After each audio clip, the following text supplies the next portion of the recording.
Greetings, my friends. First of all, let's understand that COVID-19 is an actual virus. It's infecting a lot of people. It's killing a lot of people. And I pray for all the families who have lost loved ones. I pray for all of the and friends. I pray for all those who were infected with it, that they could be healed. And it's no joke. It's bad stuff. People are getting sick and they're dying.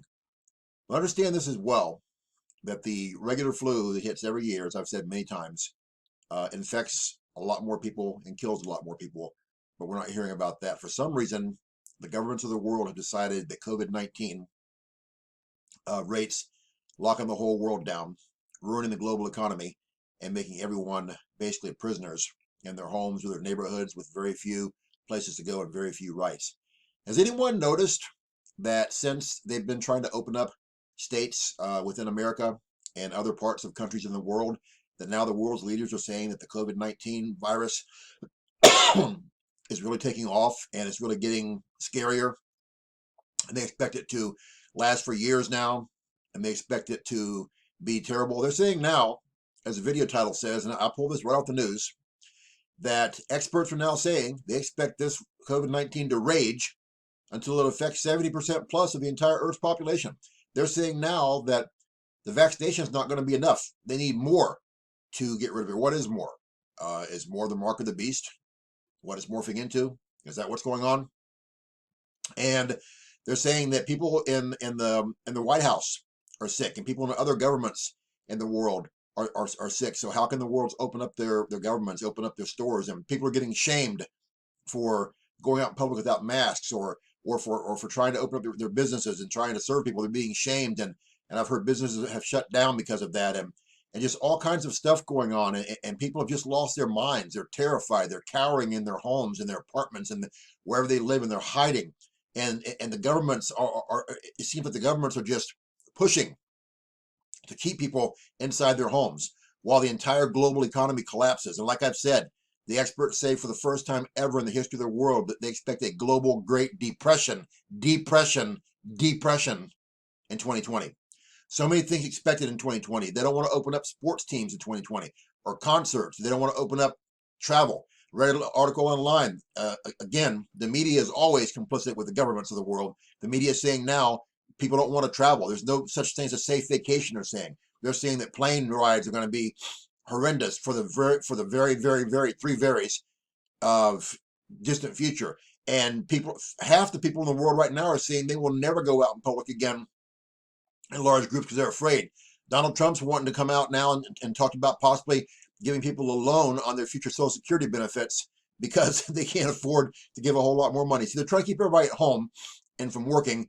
And when the whole world's economy collapses, which has to happen in the end times, again, understand God's fingerprints are all over everything that happens in these last days. Everything that's happening right now has to happen because we have to morph into a one world government, a one world system, a one world economy, a one world religion, a one world currency. Has to happen. And this vaccine, or vaccines plural, they're saying now, or vaccines plus the mark of the beast, whatever it is that they want to add a plus, have to happen because people have to be conditioned. You can't just make people do something drastic. You got to condition them gradually. And that's what this vaccination that Bill Gates is working on. The rest of the world has their own little thing going on, but Gates is the one with the money in the background. He's the one who's Obama's puppet. He's the one I believe is going to get this vaccine, and he wants everyone in the world to get it, all the kids to be vaccinated from then on, and he wants to make it mandatory eventually, which is what the mark of the beast will be. When the mark of the beast rolls out, they'll say you can't work, you can't buy or sell, you can't do anything without a mark in your right hand or your forehead. When you hear that, you better run away from that mark as fast as you can, because you take it, you are damned to hell in the lake of fire forever. You might live a little bit longer in the tribulation, but it'll be a miserable life. If you refuse it, you know Jesus Christ is Lord and Savior, as soon as you die, you go to heaven forever, and you're out of this mad world that you've been left behind in. Serious stuff going on, my friends. Again, look everywhere. Look at the media, how they're just pushing. They're pushing this whole rhetoric, and they're telling everybody, stay home, stay home. I also saw where they have like mnemonic dogs that are robots that are roaming around the streets telling people to stay inside. They've got drones going around telling people to stay inside, social distancing for both of the dogs and the drones and everything. People are being shamed, like I said, left and right. People are turning their neighbors in. It's turned into like 1984. It's turned into like all those movies we used to see back in the 90s and the 2000s about all of the pandemics and the plagues and all of the diseases and all the 1984 and all the end times and the one world government and Big Brother. It's all in front of our faces right now, and people can't see it. For all I know, this video might even be banned because they don't want the word to get out. YouTube doesn't want it out. Google doesn't want it out. Who owns YouTube, by the way? Facebook doesn't want it out. No one does. They want everyone to be in lockstep with the media just parroting whatever the leaders of the world tell them. And trust me, the world's not led by who you think the world is led by. People behind the scenes are pulling the strings, and I've covered it many, many times in videos, and this is all one big agenda. They keep pushing the date back further and further, like even in my state. Oh, originally, we're going to be able to do stuff by Easter. Oh, then late April. Oh, then early May. Oh, then mid-May. Now the end of May, June. They keep pushing it back and back and back because they want everybody to stay home, because as the economy crashes and unemployment rises everywhere around the whole world, when it comes time to go back to work, there won't be jobs. There won't be anything. People are hungry.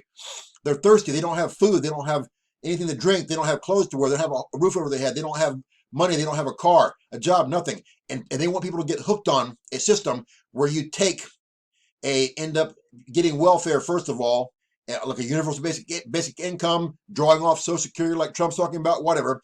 Next thing you know, you're hooked on that. Then they can tell you, once they get you hooked on it, they can say, hey, wait a minute.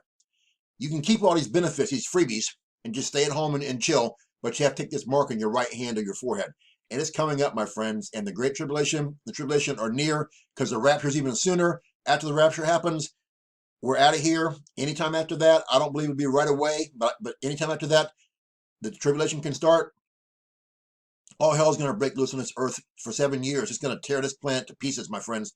And if you're left behind to deal with that, your chances to leave, to leave this earth alive, to be on this, to make it to the end alive, are slim to none. And Slim just left town on the last train, so who does that leave? None. Wake up and see what's going on in front of you. Wake up and see that you're losing all your rights, you're losing all your benefits that the Constitution gives you as Americans, and that your own Constitution, or whatever you call it in other countries, gives you. And you're trading your freedom. You're trading your freedom for a little bit of security. And Ben Franklin, one of the greatest Americans ever, said, if you do that, you deserve neither freedom nor security. We're in terrible times, my friends. We're in trying times, and it's not going to get better. Every day now is the good old days compared to the day before, because they've got everybody where they want them. They got everybody scared of their own shadows. They got them terrified. They got them worried about this virus. You see polls everywhere. People don't want to do anything anymore. They don't want to go to restaurants. They don't want to be out in public. They are scared of something that is, though it's killing people and infecting, is minimal compared to the regular everyday flu that comes every year. It's saddening, my friends. And again, I'm convinced this is going to morph in to the mark of the beast. And people need to understand, we're living in the final days. Everything that has to happen for the rapture to happen has happened. We're in Matthew 24, we've already finished verse 13. Verse 14 is when the tribulation begins. So we're at the end of the pre-rapture time, waiting for God to give the word, for Christ to snatch us out of here. Jesus Christ is your only hope, my friends. If you've never been saved, you're backslidden. Pray the prayer. Do the 6 steps I have in the box below the video. No one's guaranteed the next day, hour, minute, or second of your life. If you'd like prayer for anything, contact me. I'll pray for you every day. I love you all so much. Please wake up, and please see what's going on in front of you, what they're trying to do to you, and pray for those who are affected by this terrible virus. I love you all so much, and look up, true Christians. Our redemption draweth nigh. We fly soon. May God bless you. Share this video. I love you. Bye.